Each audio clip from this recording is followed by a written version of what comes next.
Now, if you file an extension for your taxes today is the deadline to file. And not filing your taxes is the worst thing you can do, and there are substantial penalties for not filing a return.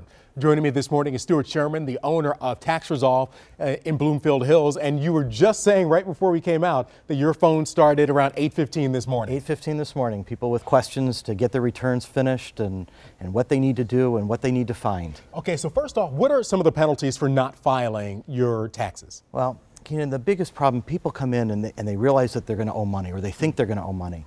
The penalty for not paying is about 0.5% a month. But if you don't file your return, the penalty is 5% a month. Oh. And it's based on the amount that you owe. So it can become a pretty substantial number. There's a minimum penalty if you don't file within 60 days from when this return is due, either the date in April, if you file it, or if you file an extension, then October 15th today. Now, so what you're saying is, if you owe money, even if you think you're going to owe a lot of money, it's still better to file and have the smaller penalty rather than the non-filing penalty. Absolutely correct.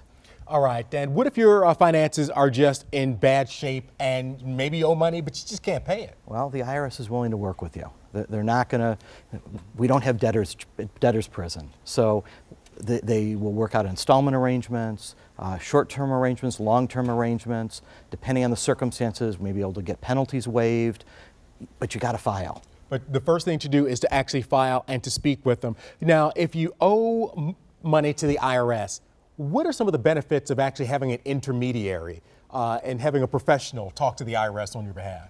We do this on a regular basis. Dealing with the IRS for someone who, I mean, when you get a letter from the IRS in the mail, and I don't care who you are, including me, when I get a letter, that's not something I really want in my mailbox.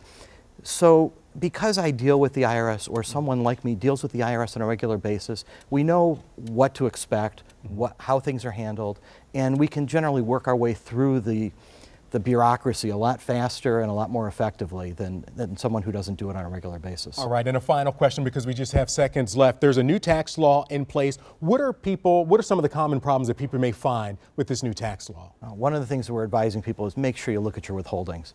We're finding that the withholding tables weren't exactly right, and some people are going to be surprised come April. Okay, and of course, holdings for 2018 doesn't give you a lot of time to make any adjustments since we're already halfway through October. That's right. Stuart Sherman of Tax Resolve, thank you so much for joining us. You're watching 7 Action News this morning.